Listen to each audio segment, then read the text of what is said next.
Welcome to Public Forum, a community outreach program produced at North Idaho College on the shores of Lake Coeur d'Alene.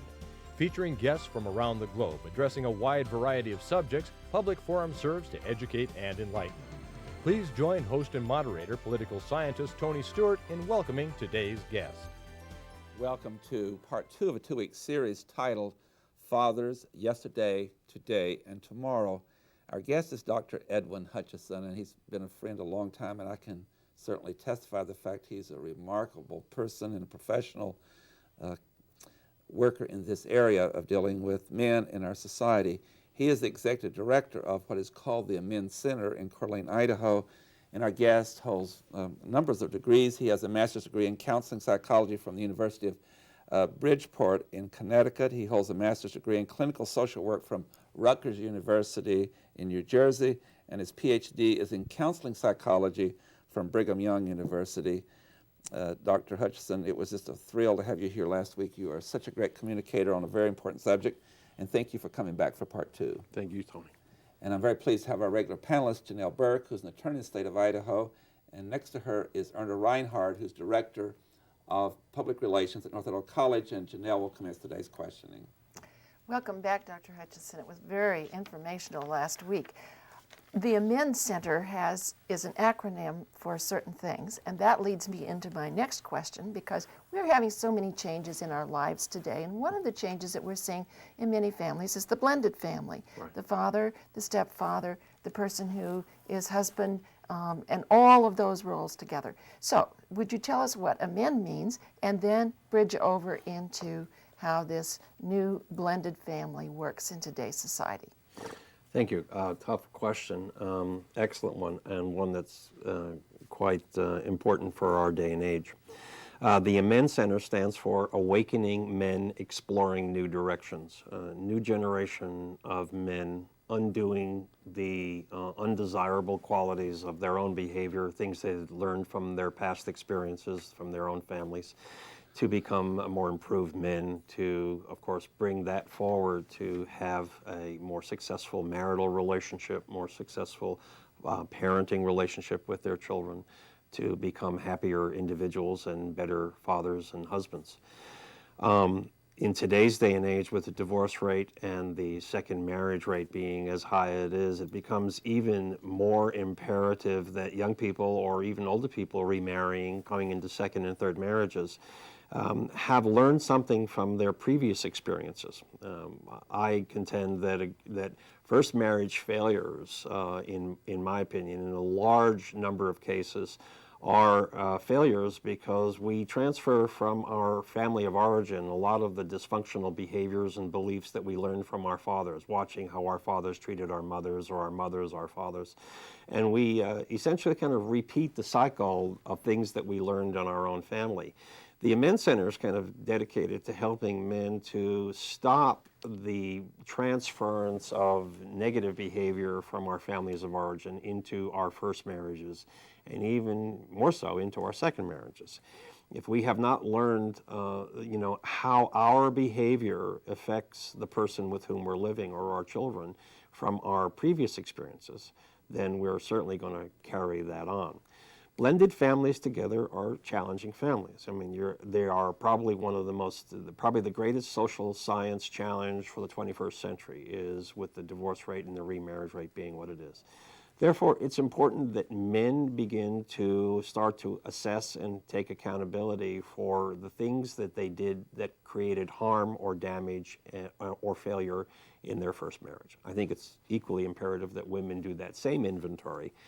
Subsequently, that a man or a woman creating a blended family today has, I believe, a greater responsibility to take some time out and say, okay, what do I know about myself? Who are you marrying? Who am I marrying? Who are they marrying? As a matter of fact, Janelle, one of the questions I ask couples who are going to get married or who have been married and having difficulty, I'd say, give me 20 reasons. I would say, John, Mary, John, give Mary 20 reasons why she should not marry you. Mary, give John 20 reasons why he should not marry you.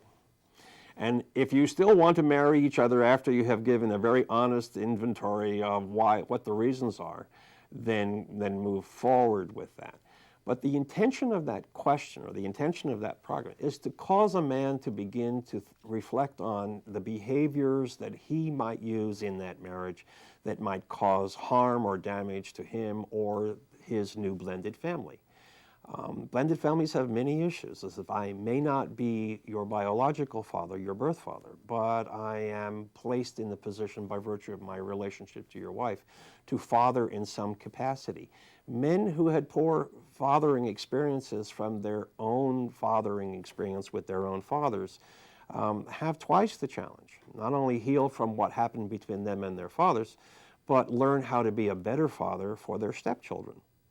And then, of course, you have mine, yours, mine, and ours kinds of families, which are always challenging, and children are always going to place stress on both parents. At the Amen Center, we strongly encourage a different kind of a concept. I have some rather unusual terms that I help couples to work with, especially the men. And I said, how many of you, John and Mary, tell me about your relationship? And they will very often, the men will start out say, we. And I'll say, now talk to me about how we can turn a we relationship into an us relationship. If you're going to create a blended family, mom and dad need to become an us, the two of us. The two of us must work together in harmony for your children, for my children, and for our children.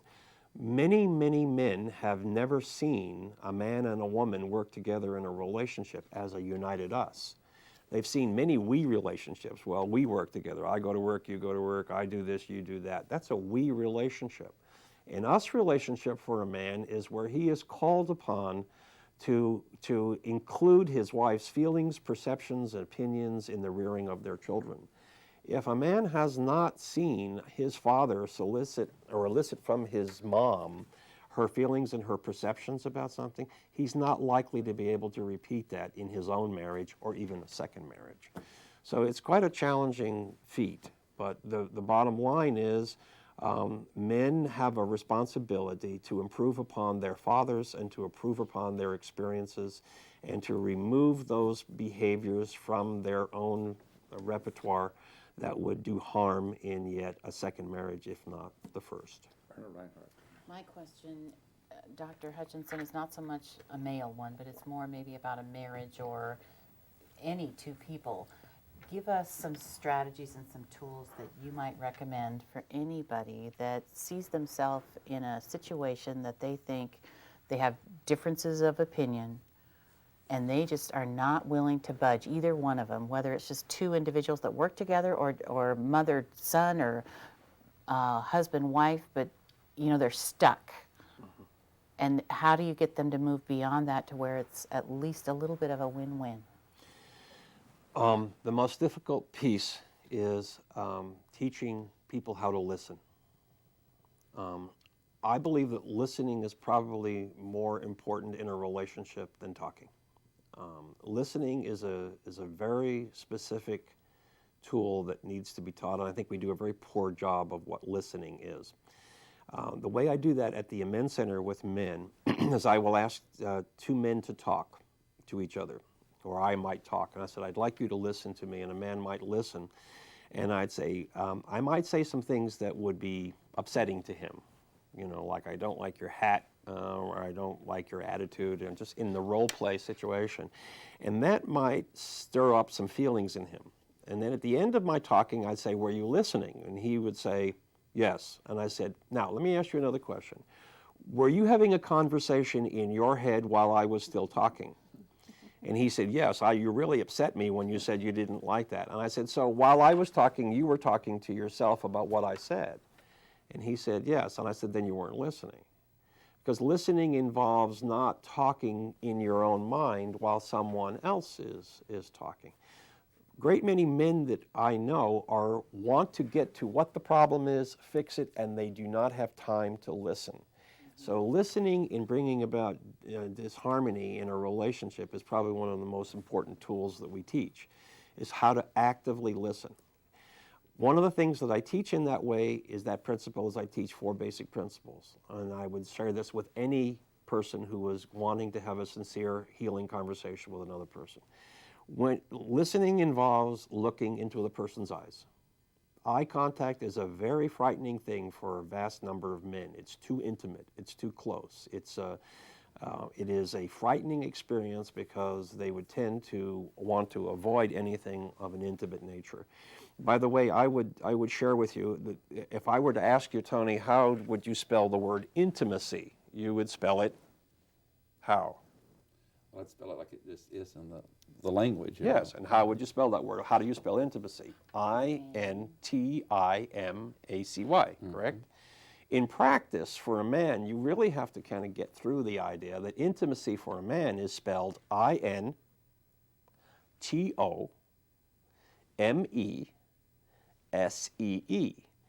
In, to me, see.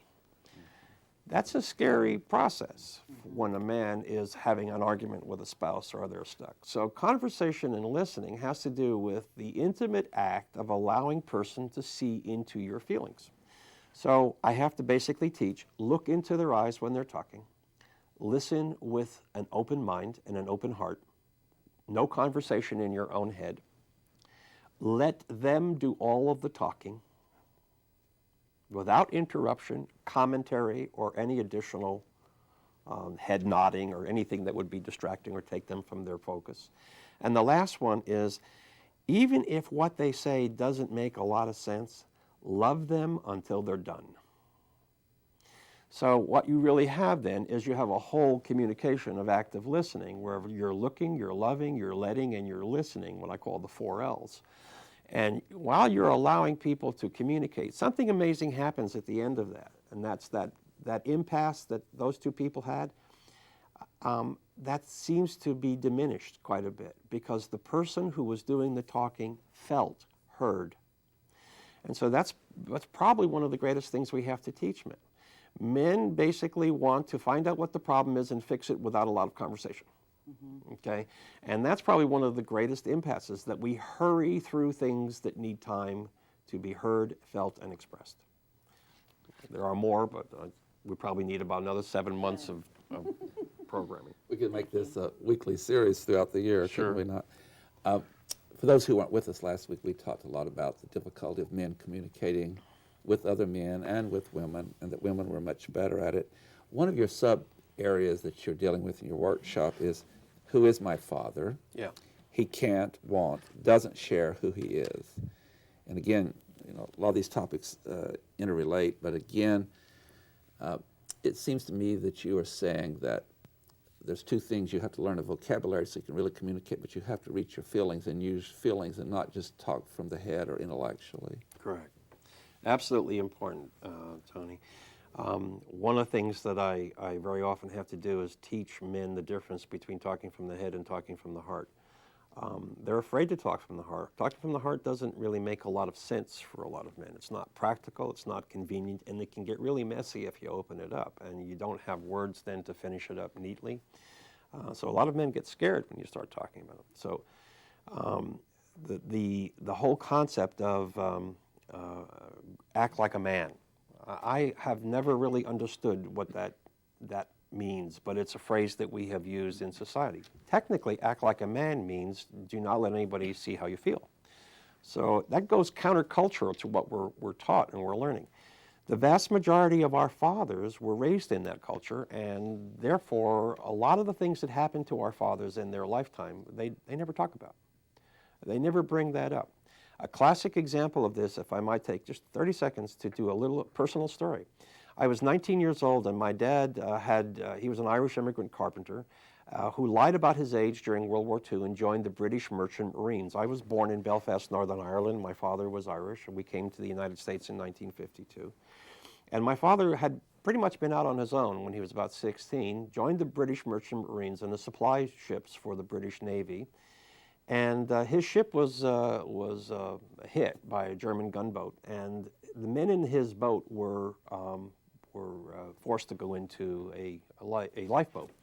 There were 27 men in a lifeboat that had enough seating for 20. So 7 men had to share turns in the Atlantic Ocean, pitch black, at night, with a rope tied to their waist, and my father at that time was 16 years of age. Well, I knew nothing of that story because my father had never told me anything about my father, his own life. That was not important.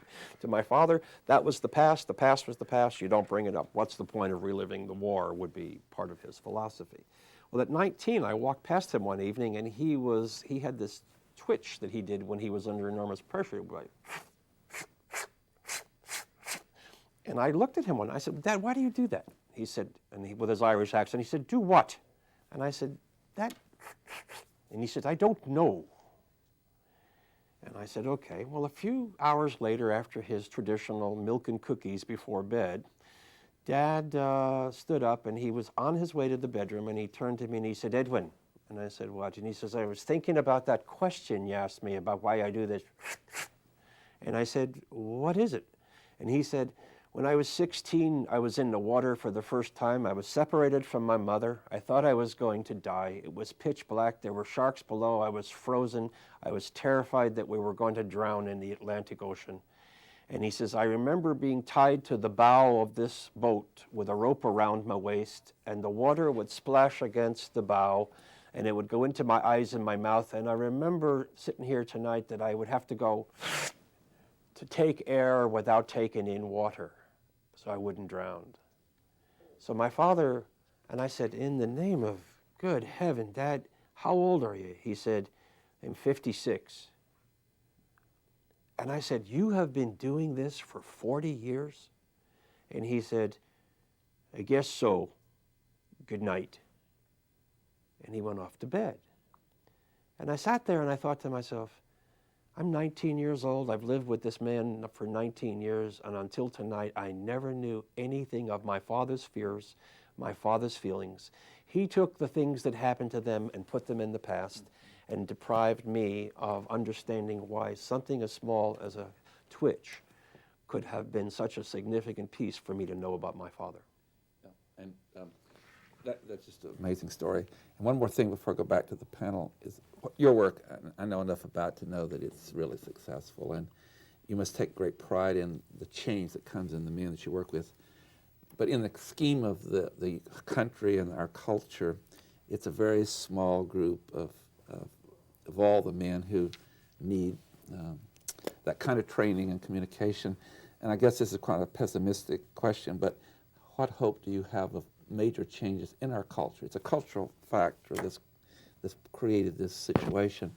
Are you optimistic that over time, with other centers like yours, that there'll be major changes in the culture to make life better for men and more happy with what we've been talking about for 2 weeks? Tony, it's my prayer that every state in the United States and every place throughout the world would create a center for men, whatever their cultural barriers are, would create a place for men to go. Men cannot change until they have a place to go, and they cannot change until they have a model or a way to see that happen. I am greatly optimistic, and the reason that gives me great optimism is I have some beautiful sons. And I have watched my stepsons, my wife's sons. And I am really encouraged by what I see coming out of young men today in their desire to participate in the fathering of their children. I am really excited and encouraged about seeing men who actually know how to change a diaper and don't shy away from that. The young men that we're seeing coming through the center today, our men are coming in younger, which is sad. They're coming. Many of the men that come to the center are not the old men with the old anger. They're the young men with the anger of the missing father.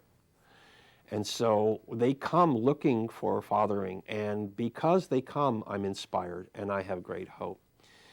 What really keeps me going is the men. The men, it's not my work, it's their work.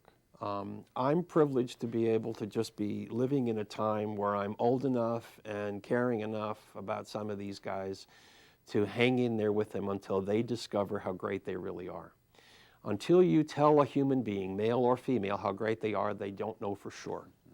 And when you measure a human being by their actions, as most men are measured, they're measured by how much money you make or how successful you are in business or what kind of car you drive, by those kind of things.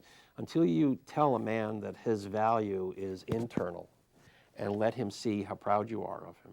I think probably 25, 30 times a week, I look at older men and younger men and just use the words, "I'm really proud of you." That makes a huge difference in the soul of a man. So the number of men that need to be reached, enormous, everyone perhaps, but one day at a time, one person at a time, one model at a time. You inspire me.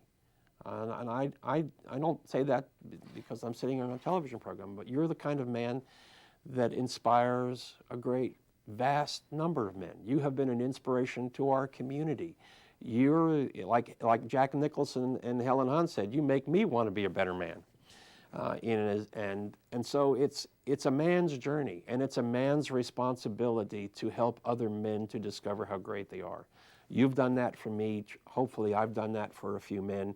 I know my sons have done that, and that is the purpose of this conference, is before I go, I want you to know that you've made that difference in my life. You're very kind, thank you. Also, there are people watching our program, we should have done it last week, that would like to contact you, and that's how this whole process grows. And I'll ask them to put up on the screen your phone number, I believe. You have a website, but it's being redone right now, under construction. So up on the screen now is the phone. It's area code 208, and if you'll give the number, your phone number, please. 665-2432, area code 208. 665-2432. And so you can be reached at that number, or your staff's there. That's right. Janelle Burke. Well, we've just been talking about reuniting, and so do you have some tips for people who, especially men, who would like to be reunited with their families? Absolutely. I have a saying that I use with both men and women, and that is, may the good Lord help any woman who marries a man who has been hurt by all the other women before she met him. May the good Lord help every man who has been wounded by every man who has ever hurt her before he met her. So in the coming together and the reuniting, it's really important for both parties to understand that whatever difficulties we're seeing here in this relationship or challenges that we have, they came from the past. They came from the wounds of things that we were unable to resolve in the past. Reuniting a family has to do with recognizing that the past affects the present, and that the experiences that we've had with men and women in our past affect our perceptions and our feelings today. Be patient.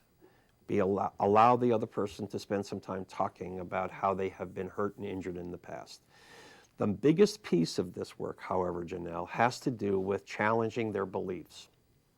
And that is the biggest piece of all work, is do not be too hasty to form beliefs about this person on the basis of their behavior. Their behavior was formed on the basis of the beliefs that they formed coming out of painful situations. If a person shifts their beliefs, they can shift their experience. If a man believes that he can do it differently, he can. If she believes in him, he can believe in himself. If he believes in her enough, she will learn to believe in herself. So the biggest piece of reconciling a family from any traumatic event that tore them apart has to do with questioning the old beliefs, replacing them with new beliefs, believing in each other, and challenging yourself to question any old belief that really never worked out in the past anyway. I'm the man of the house, only if they say so. The best way to be number one is to be willing to be number two.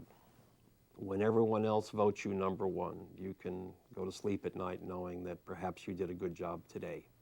Now get up tomorrow and do it again. Erna Reinhardt.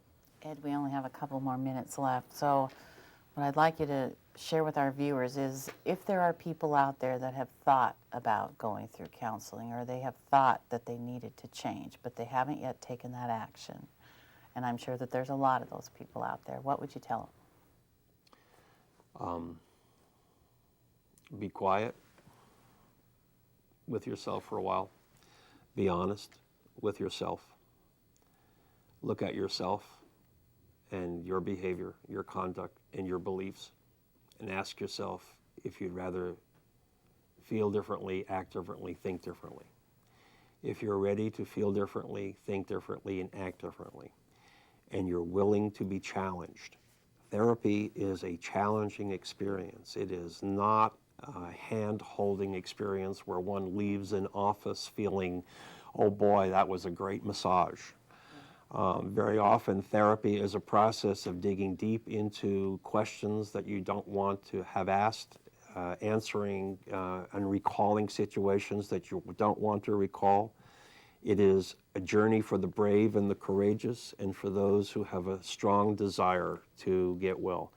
If you can answer those questions, that I'm willing to look at my beliefs, I'm willing to look at my behaviors, and I'm willing to become the kind of man in the work that we do at the Amen Center. If I'm willing to become the kind of man that a woman would be a fool to leave instead of a fool to stay with, then I'm willing to step into the work of therapy. I have just a little time left. And when people, men in particular, or some of them don't like being alone, is that because they don't want to go through self-analysis, that by being busy around other people, they don't have to search who they are? Tony, that's a fabulous question, and it's probably needs to be answered as succinctly as possible. Every piece of research that's ever been done on male fears, male anxiety, male recovery work has consistently for about the last 17 years, in the top 10 reasons why men have fear is their fear of abandonment.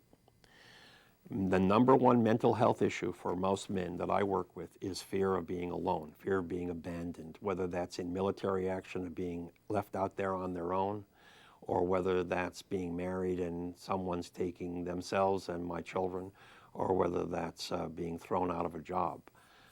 Men's number one issue has to do with being able to feel okay about themselves once they've been abandoned. And those of us in the men's movement for the past number of years believe the reason for that is when Dad left and we stayed home with Mom and Dad went to work, the dad that left to go to work wasn't the same dad that came home. We got what was left. On that note, to bring a permanent conclusion, Dr. Edwin Hutchinson, the director of the Men's Center, it's been great having you here the 2 weeks. We'll have to have you back, not wait 10 years this time. You're just remarkable. I think I have 10 years left, Tony. You are remarkable, and I know you've helped our people so much. Ladies and gentlemen, I hope you'll be with us again next week at this same time when we will discuss yet another issue. Until then, please have a good week. I am Tony Stewart. Recorded on the campus of North Idaho College, Public Forum is the longest-running in-house college production on PBS. Each episode is pre-recorded live and is an educational outreach from North Idaho College. Please join us at this same time next week for another edition of Public Forum on this public television station.